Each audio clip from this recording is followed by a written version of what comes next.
deuxième jour de sa visite officielle en Arabie Saoudite, le président Ouattara a eu aujourd'hui un tête-à-tête avec le prince héritier Salman Ben Abdelaziz Al Saoud au palais royal de Riyad. Un déjeuner a aussi été offert en l'honneur du chef de l'État ivoirien. 70 millions de dollars américains, soit plus de 35 milliards de francs CFA, c'est le montant du crédit que la Banque mondiale vient d'octroyer à la Côte d'Ivoire. Ces fonds devraient permettre d'appuyer la stratégie nationale de lutte contre la pauvreté, singulièrement pour renforcer le système sanitaire. En santé, on s'intéresse également ce soir à l'anémie, maladie caractérisée par un manque de globules rouges dans le sang. Elle gagne du terrain. Pour la guérir, il faut une banque de sang bien alimentée. Ce n'est pas le cas au Centre national de transfusion sanguine d'Abidjan. Le constat dans ce journal. Et puis, à l'étranger, la Tunisie, le second tour de la présidentielle opposera le 21 décembre prochain le président sortant, Monsef Marzouki, au chef du parti Nida Tounes, Beji Caïd Essebsi, annonçait aujourd'hui par l'instance chargée d'organiser le scrutin. Voilà pour le sommaire, c'est l'heure de la grande édition. Bonsoir à tous et bienvenue. Et ce lundi, le grand format vous propose de découvrir le nouveau pont de Boisflé, moteur de développement de la Maraoué en marche, à suivre dans une quinzaine de minutes. Tout d'abord ce soir, des images du président Ouattara au deuxième jour de sa visite officielle en Arabie Saoudite. Il a eu aujourd'hui un tête-à-tête avec le prince héritier Salman Ben Abdelaziz Al Saoud au palais royal de Riyad. Dans la ligne de mire, le renforcement des relations de coopération entre la Côte d'Ivoire et l'Arabie Saoudite. Le chef de l'État a été salué par tous les membres de la famille royale, tous les membres du gouvernement, tous les hauts dignitaires du royaume, les responsables des familles alliées du royaume et les parlementaires. La coopération entre Yamoussoukro et Riyad était également au cœur de l'entretien qui a suivi le déjeuner offert en l'honneur du chef de l'État ivoirien par le prince héritier Salman Ben Abdelaziz Al Saoud, et cela au nom du gardien des deux saintes mosquées, le roi d'Arabie Saoudite. Et hier, avant cette série de rencontres avec le prince héritier Salman Ben Abdelaziz Al Saoud, le président Ouattara s'est rendu à la Chambre de commerce et d'industrie du Royaume. Il y a évoqué les opportunités d'investissement en Côte d'Ivoire. La correspondance d'Awa Touré. Premier acte de cette visite officielle du président de la République Alassane Ouattara en Arabie Saoudite, la rencontre avec le secteur privé saoudien à la Chambre de commerce et d'industrie de Riyad. Après le cérémonial d'accueil, c'est au tour d'un dîner offert par le vice-président de la Chambre de commerce et d'industrie de Riyad, Dr Abdulrahman Al-Zamil, que le président de la République et les opérateurs économiques ont échangé sur les opportunités d'investissement en Côte d'Ivoire. Le docteur Abdulrahman Al-Zamil a dit sa joie de recevoir le président de la République de Côte d'Ivoire, pour qui il a une grande estime. Nous sommes persuadés que suite à cette visite de très haute portée, des résultats palpables vont suivre. Nous avons échangé sur les questions d'industrie, de commerce et de bien d'autres domaines d'investissement. Nous tenons à exprimer notre joie et notre reconnaissance à son Excellence, Monsieur le Président de la République de Côte d'Ivoire et son auguste délégation. Le président de la République Alassane Ouattara, qui veut faire de la Côte d'Ivoire un État moderne et développé et qui entend se donner les moyens de sa politique, s'est dit pour sa part heureux de cette opportunité. Je voulais dire au président que nous sommes très honorés de cette rencontre, de ce dîner qu'il vient de nous offrir. Nous avons échangé sur les possibilités d'investissement, les opportunités en Côte d'Ivoire. Et donc le président m'a dit qu'il viendra en Côte d'Ivoire dans les mois qui viennent avec de nombreux investisseurs. Et nous sommes convenus que ce serait une très bonne chose de renforcer la coopération du secteur privé saoudien et du secteur privé ivoirien. C'est aux environs de 20h, heure locale, 17h GMT, que le président de la République Alassane Ouattara est arrivé à l'aéroport international Roi Khalid Ben Abdelaziz Al Saoud de Riyad. Il a été accueilli par le deuxième prince héritier, Mougrine Ben Abdelaziz Al Saoud, vice-président du Conseil des ministres, qu'accompagnait le prince Turki Ben Abdallah Ben Abdelaziz Al Saoud, gouverneur de Riyad.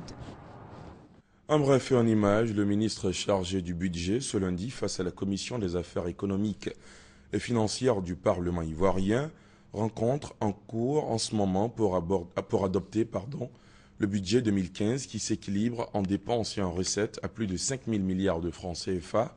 C'est un projet de loi et de finances pour l'année 2015 qui a été élaboré pour permettre au gouvernement de poursuivre la mise en œuvre de sa politique de développement économique et social déclinée dans le Plan national de développement PND 2012-2015. Avant l'adoption du budget 2015, le budget de règlement de l'année 2013 a été voté. Les précisions de Noël Niagno vous seront proposées dans nos prochaines éditions. Économie toujours avec ce chiffre, 70 millions de dollars américains, soit plus de 35 milliards de francs CFA. C'est le montant du crédit que la Banque mondiale vient d'octroyer à la Côte d'Ivoire. Ces fonds devraient permettre d'appuyer la stratégie nationale de lutte contre la pauvreté, singulièrement pour renforcer le système sanitaire. L'éclairage de Jean-Louis Gbangbo est commenté par Jean-Jacques Kwame. Les indicateurs de la gestion financière du port autonome d'Abidjan sont au vert. L'institution vient d'obtenir un A dans la catégorie des valeurs long terme et un A1- dans la catégorie court terme. Note attribuée par l'agence de notation financière Bloomfield Investment qui renforce ainsi la crédibilité du port autonome d'Abidjan. Cette performance est le résultat d'une amélioration considérable de la rentabilité opérationnelle et un maintien du bon niveau du résultat net. Nous irons vers des institutions financières, des établissements financiers. Aussi faut-il que nous présentons la meilleure image possible, que nos fondamentaux soient irréprochables. Et il s'agit justement, à travers des efforts qui sont faits en termes de gestion, de faire en sorte que la dotation reflète un peu notre état réel. Pour atteindre son objectif, le port autonome d'Abidjan compte sur un plan de renforcement et de développement de ses infrastructures d'un montant global de 800 milliards de francs CFA, dont les 60% sont déjà acquis. L'enjeu est d'accroître la compétitivité du port dans la sous-région et devenir ainsi le troisième hub port sur la façade atlantique après ceux de Tanger et de Durban. Une vision managériale approuvée par le ministre des Transports, Gaoussou Touré. C'est très important qu'on puisse faire aujourd'hui la notation financière et qui permet, lorsqu'on a une bonne note, de démontrer au monde entier que l'entreprise bénéficie d'une bonne gouvernance. Et la gouvernance aujourd'hui est un élément clé de la politique générale gouvernementale. L'agence de notation a également relevé des facteurs qui pourraient être préjudiciables aux objectifs du port autonome d'Abidjan, notamment le lien étroit entre le développement de ses activités et l'environnement sécuritaire encore fragile. Vous venez plutôt de suivre un reportage sur l'agence de notation financière Bloomfield Investment qui vient d'attribuer un A et un A1- au port autonome d'Abidjan. Et maintenant, je vous propose de suivre ce reportage qui nous parle de Zéro Racket Focus 2015. C'est la dénomination de la caravane de sensibilisation lancée ce lundi par l'unité de lutte contre le racket ULCR. Elle prendra fin le 19 décembre prochain avec pour but ultime d'expliquer aux policiers et aux gendarmes les nouveaux enjeux de la lutte contre le racket. L'ULCR entend parvenir à 0 cas de racket sur les routes ivoiriennes en 2015. Mahamadou Traoré, Frédéric Oulaï, Adama Koné. Rassemblement des agents de police du district de Cocody ce lundi matin sur l'esplanade du commissariat de police du 8e arrondissement. Face à eux, le commandant de l'unité de lutte contre le racket. Il vient expliquer les nouveaux enjeux de la lutte contre le racket. Ce, afin de faire des policiers des acteurs majeurs de la performance de l'économie ivoirienne. Le commandant Alain Oura leur explique l'impact négatif du racket sur le classement Doing Business dans son volet facilitation du commerce transfrontalier et sur le programme Millennium Challenge Corporation qui contrôle le niveau de corruption dans les pays. Afin de mettre fin à cette pratique sur les routes ivoiriennes, le commandant de l'unité invite les policiers au respect de l'éthique et de la déontologie. Prévue s'achever le 30 mai 2015, cette campagne de sensibilisation concerne les villes d'Abidjan, Bouaké, San Pedro et Daloa. Objectif pour l'unité, sensibiliser 100% des agents de police, gendarmerie, douane, eaux et forêts ainsi que l'armée. Selon la Banque mondiale, la Côte d'Ivoire perdait 350 milliards de francs CFA par an du fait du racket, montant en baisse de 14% depuis la prise de certaines mesures par le gouvernement, dont l'installation d'une unité de lutte contre le racket. La Côte d'Ivoire s'apprête à bien négocier son passage au numérique le 17 juin 2015. L'assurance a été donnée par le ministre de la Poste, des Technologies de l'Information et de la Communication, Bruno Nabagné-Koné, à la faveur de l'ouverture du 5e forum sur la normalisation qui a eu lieu ce matin à la maison de l'entreprise au Plateau. Issa Yeo, Armaniamien. Harmoniser les points de vue sur la régulation de la télévision numérique terrestre. Objectif principal de la 5e édition du forum sur la normalisation qui se tient à la maison de l'entreprise au Plateau. Il a pour thème télévision numérique, défis et enjeux de la régulation en environnement convergent.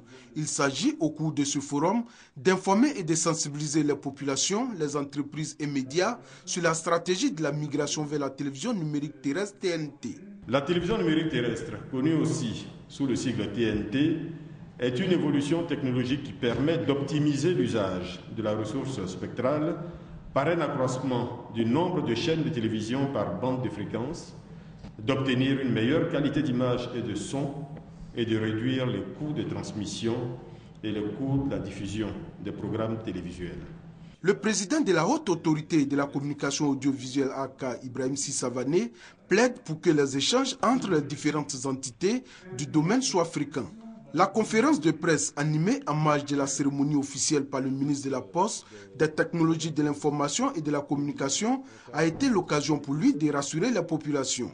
La Côte d'Ivoire respectera le délai du basculement au numérique prévu pour le 17 juin 2015 et relèvera également le défi de la libéralisation. Nous avons certes pris du retard, mais nous sommes encore en mesure de rattraper ce retard-là pour faire en sorte que le 17 juin 2015, il y ait un signal analogique au moins sur une partie de la Côte d'Ivoire. Cette migration qui va se faire probablement en enlevant à RTI une partie de son patrimoine et une partie de son activité, nous allons faire en sorte que cela n'ait pas d'impact négatif sur l'activité de la RTI. Le passage de l'analogique au numérique va coûter à l'État ivoirien 25 milliards de francs CFA. Et pour réussir cette migration, l'une des mesures prises par l'État est l'interdiction de l'importation des postes téléviseurs analogiques. Fraternité Matin est en fête. Le quotidien célèbre à son 50e, 50 ans d'information, une mission quotidienne exécutée depuis sa création en 1964 par une centaine de plumes et non sans difficulté. Les défis sont nombreux et continuent de l'être. Le journal doit s'adapter au parcours sociopolitique de la Côte d'Ivoire, mais aussi à l'évolution mondiale du secteur des médias. 50 ans d'information, quel défi? On en parle avec Christelle Menant. C'est un cinquantenaire, mais une énième naissance ainsi célébrée, tant le quotidien a dû se réinventer à chaque nouveau challenge. Né en 1964, son premier défi a été de se positionner comme le quotidien de la nation, désormais indépendante, le journal des Ivoiriens. L'idée est partie du président Félix Houphouët-Boigny. Auparavant, il y avait un journal qui s'appelait Abidjan Matin, mais qui était le journal fait par les colons. Il a estimé qu'il était normal que notre pays ait son propre quotidien. Pendant 23 années, qu'on pourrait décrire comme les 30 glorieuses ivoiriennes, Fraternité Matin reste l'unique tam-tam parleur des Ivoiriens. Mais les dirigeants de l'époque ne s'en satisfont pas. Arrive dans les kiosques en 1987 un autre quotidien, Ivoire Soir, avec des objectifs bien définis. Il m'a donc été demandé de réussir à vendre au minimum 16 000 exemplaires. Au lieu de 16 000 exemplaires, on vendait 60 000.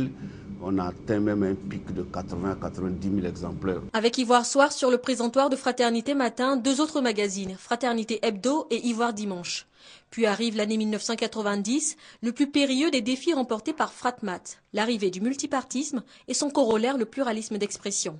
Les 6 années qui suivent, Fratmat affronte près de 187 titres réguliers ou ponctuels. Chaque parti se devait d'avoir son ou ses journaux. Et Fraternité Matin, qui était censé être le journal du pouvoir, était l'ennemi à battre. Fraternité Matin a tenu. L'an 2000 sonne le glas d'Ivoire Soir quand 2004 accouche de Fratmat Édition. Le groupe Fraternité Matin veut développer les activités d'édition prévues dans son statut. C'est l'édition de beaucoup plus de titres, c'est être présent par des actions concrètes au cours des salons du livre, des foires, etc. L'évolution de Fraternité Matin semble calquée sur la vie sociopolitique ivoirienne, mais également sur celle en cours dans le monde, en particulier des TIC. Certains annoncent pour bientôt la mort du journal papier. Le quotidien en a conscience. Depuis 10 ans déjà, Fratmat s'est mis à l'heure d'Internet. Une équipe de 30 journalistes alimente aujourd'hui fratmat.info qui cumule en un semestre plus d'1 million de visiteurs uniques. C'est le journal de demain. Nous avons anticipé les choses en créant donc ce portail, ce Fratmat numérique. Média d'État, oui, mais le quotidien tient surtout son mérite à la crédibilité des écrits qui lui valent aujourd'hui la place de premier quotidien ivoirien. 50 ans d'information, 50 ans de challenge quotidien. 70 millions de dollars américains, soit plus de 35 milliards de francs CFA, c'est le montant du crédit que la Banque mondiale vient d'octroyer à la Côte d'Ivoire. Ces fonds devraient permettre d'appuyer la stratégie nationale de lutte contre la pauvreté, singulièrement pour renforcer le système sanitaire. L'éclairage de Jean-Louis Gbangbo est commenté par Jean-Jacques Waméala. C'est un autre coup de fouet à la coopération entre le gouvernement et le groupe de la Banque mondiale. L'institution de Bretton Woods vient en effet de renouveler son appui au renforcement de la gouvernance et de la transparence dans le secteur productif de l'économie à travers la signature du deuxième crédit d'appui à la stratégie de réduction de la pauvreté portant sur un montant de plus de 35 milliards de francs CFA. Cette opération d'appui budgétaire vient en soutien au programme de développement durable en Côte d'Ivoire. Les ressources au titre de cette opération serviront à renforcer les réformes dans les secteurs clés de l'économie, notamment l'amélioration de la gestion des finances publiques, la restructuration de la filière agricole, l'assainissement du secteur de l'énergie et l'environnement légal des affaires, ainsi que la création d'emplois et l'accès des populations les plus pauvres aux services sociaux de base. L'objectif principal est de réduire l'extrême pauvreté et de créer les conditions d'une prospérité durable et partagée. Le gouvernement prendra toutes les dispositions utiles pour une utilisation optimale de ces ressources. Mieux, le gouvernement ne ménagera aucun effort pour assurer le suivi dans l'exécution des mesures qui ont abouti donc au décaissement de ce jour à travers une concertation participative avec les ministères et structures concernées. Tout en saluant la bonne tenue des relations entre l'État de Côte d'Ivoire et le groupe de la Banque mondiale, la ministre chargée de l'économie, Kabaliale, a lancé un appel aux autres bailleurs de fonds afin que leurs appuis soient accentués en vue de faire de la Côte d'Ivoire un pays émergent à l'horizon 2020.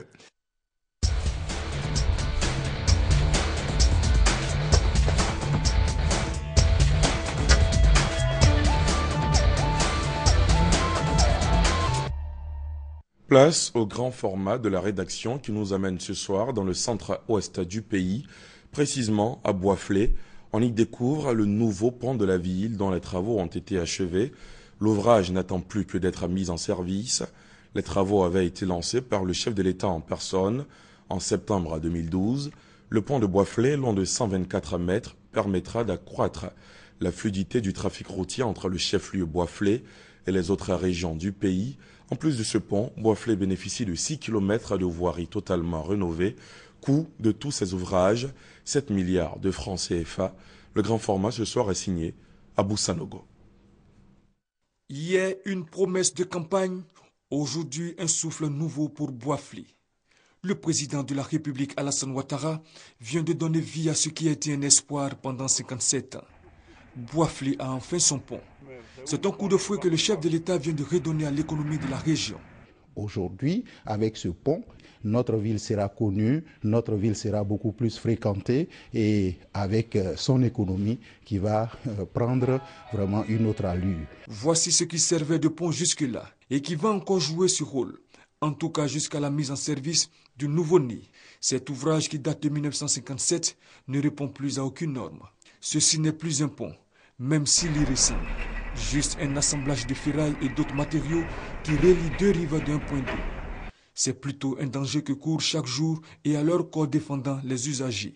Plus qu'une voie utilisée dans les deux sens, tablier ayant visiblement souffert le martyre toutes ces années sous le poids de véhicules surchargés et au type de camions, parapets rouillés et endommagés par endroits. On le voit, le temps a eu raison de l'ouvrage. On ne peut pas marcher dessus et c'était une seule voie. Et si la voiture provient de Dalois, je veux dire de garer pour attendre les autres. Et souvent, quand vous forcez le passage, il y a des accidents graves. Quand il y a un camion qui est en panne là-dessus, nous sommes obligés de garer jusqu'à la gendarmerie haute là-bas. Donc ça bloque la circulation, on n'arrive pas à circuler comme il se doit. Ça a commencé à dégrader même actuellement, c'est cassé encore. Alors on a les 1000 problèmes, ça casse nos lampes, ressort tout ça là. Fini donc le calvaire des automobilistes. Ils passeront bientôt du cauchemar à la réalisation de leur plus beau rêve. Dans quelques semaines seulement, ils pourront désormais traverser le fleuve Bandama sur un pont sécurisé. Le nouveau pont de Boisflé est un pont à poutre en béton pécantin qui fait 124 mètres de long. Il a une largeur totale de 10 mètres, dont 7,50 m pour la voie de circulation et 1,25 m de trottoir de part et d'autre.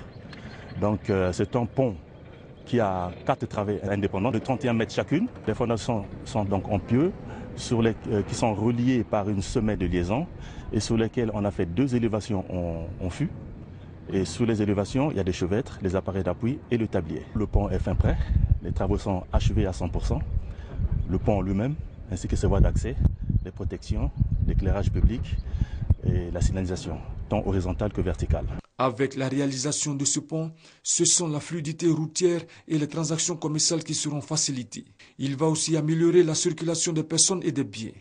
L'ouverture prochaine du pont viendra également mettre fin à ces longues files d'attente de véhicules pour la traversée. Le processus de désenclavement de la région de la Marawi est en marche. Nous sommes contents de ce que ce pont que le président vient de nous offrir soit réalisé. Ça va nous désenclaver. Ce pont va porter le développement. Ce pont va permettre aux camions de transporter les vivres à Boisflé, à Abidjan et dans toute la Côte d'Ivoire.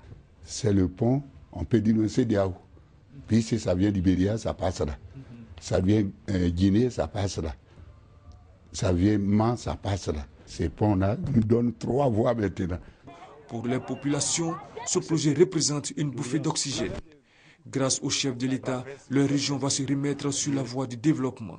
Moi-même, je marche là et puis je m'en vais au champ. Si tu es bagarre sur ta tête là, tu viens là. Dis, gros camion vient, ça balance même. On a fait notre route là. Je suis content même. Ça va arranger beaucoup la circulation qui était vraiment en danger. Et c'est beaucoup important que ça soit changé. Aujourd'hui, nos produits vont circuler normalement. Nous allons sortir pour apporter à manger à la population de la Côte d'Ivoire. Ce pont, c'est l'émergence. C'est l'émergence de Boisflé sur tous les plans. Qu'en sera-t-il de l'ancien pont après la mise en service du tout nouveau? Il sera réhabilité et servira aux 2 roues et aux piétons. Cela permettra aussi de décharger le nouveau pont. C'est-à-dire tous les 2 roues et tous les piétons pourront l'emprunter. Mais la réhabilitation de l'ancien pont est tributaire de la mise en service du nouveau. En plus d'allier utilité et beauté, le pont de Boisflé offre à la ville un visage agréable. Pour le maintien de cet impact architectural, l'entretien de l'ouvrage s'avère indispensable. Nous avons fait l'accès au pont, c'est des remblais, il y a des talus, et ces talus sont engazonnés. Donc il faudra bien sûr, de temps en temps, venir faire l'entretien au niveau du talus pour que ça ne ressemble pas à une broussaille. Ça va contribuer à protéger l'accès au pont des 2 côtés. En plus de ce pont, la ville de Boisflé a également bénéficié de 6 km de voirie entièrement rénovée. L'ensemble de ces ouvrages a coûté environ 7 milliards de francs CFA. Lancés en septembre 2012 par le président de la République Alassane Ouattara, les travaux ont duré 2 ans. Des travaux grâce auxquels Boisflé rime avec développement. Boisflé respire déjà l'air frais de l'émergence. C'était le grand format signé ce soir d'Abou Sanogo, proposé par le service politique de la rédaction. En santé, on s'intéresse à l'anémie, maladie caractérisée par un manque de globules rouges dans le sang. Elle gagne du terrain. Pour la guérir, il faut une banque de sang bien alimentée. Ce n'est pas le cas au Centre national de transfusion sanguine d'Abidjan. L'une de nos équipes s'est rendue sur place pour avoir les raisons de cette pénurie. Son constat. Matière non fabricable. Le sang est une substance précieuse et vitale. En vue d'une meilleure organisation de sa collecte et de sa vente, 25 structures d'antennes de transfusion sont réparties sur l'ensemble du territoire. Mais constat, ces structures font face à une pénurie. Ça me fait 4 jours que je cherche du sang, je n'en gagne pas. Et vous voyez, vous faites le rang à 4 h du matin, jusqu'au soir, on ne vous donne rien. Si tout le monde se motivait pour donner, pour faire un don de sang, ça ne pouvait pas arriver comme ça. En fait, ce n'est pas tout à fait normal parce que, en fait, pour donner du sang, c'est pour sauver une vie. Le sang manque dans les structures de transfusion, selon le directeur du Centre national de transfusion sanguine. Les donneurs se font de plus en plus rares. La pénurie n'est pas sur toute l'année. Vous avez des périodes surtout la période des vacances. Après de 60%, ce sont les élèves étudiants qui sont nos donneurs de sang, près de 60%. Donc vous voyez qu'en période de vacances, il y a des difficultés. Quand il pleut pour nous, ce n'est pas bon pour un centre de transfusion parce que le donneur ne viendra pas. Quand il y a trop de jours fériés, ce n'est pas bon pour un centre de transfusion parce que le jour férié, le donneur ne vient pas, mais le malade il vient chercher le sang. Pour sauver des vies, un appel est lancé aux donneurs potentiels. Et je tiens à dire à la population que le ministère de la Santé seul ne pourra pas faire l'autosuffisance en Côte d'Ivoire, ni le directeur du centre de transfusion, mais c'est ensemble, c'est toute la population, les habitants de ce pays, ivoiriens, non ivoiriens, chacun peut donner du sang. La Côte d'Ivoire dispose de 3 centres de transfusion sanguine, 17 antennes de transfusion et 5 sites de prélèvement.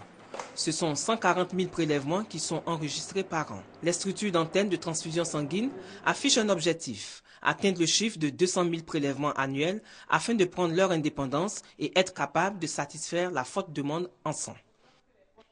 Le ministre de l'Environnement, de la Salubrité urbaine et du Développement durable veut mettre en œuvre une stratégie et un plan d'action nationaux pour la diversité biologique. Il organise ce 8 décembre avec le programme des Nations Unies pour l'environnement un atelier national de formation sur l'évaluation des biens et services fournis par les écosystèmes. Reportage. Préserver l'environnement, notamment les services d'origine écosystémique. 60% de ces services sont en état de dégradation selon une étude menée par des experts. Une situation qui entrave la lutte contre la pauvreté et la réalisation des objectifs du millénaire pour le développement. Alors, pour remédier à la situation, un atelier national de formation sur l'évaluation des biens et services fournis par les écosystèmes est organisé. L'initiative est du ministère de l'Environnement, de la Salubrité urbaine et du Développement durable en partenariat avec le programme des Nations Unies pour l'environnement. Le développement de l'expertise et la pratique de l'évaluation des services écologiques est une condition nécessaire à l'évaluation de la décision publique.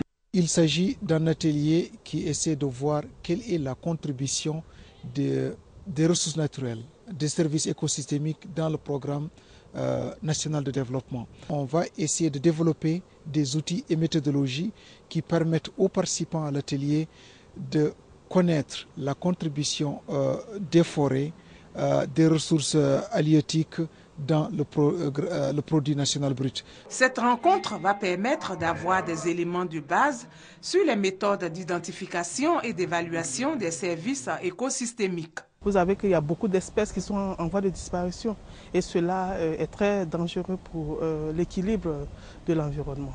Donc cette formation va nous aider dans notre activité à préserver la biodiversité.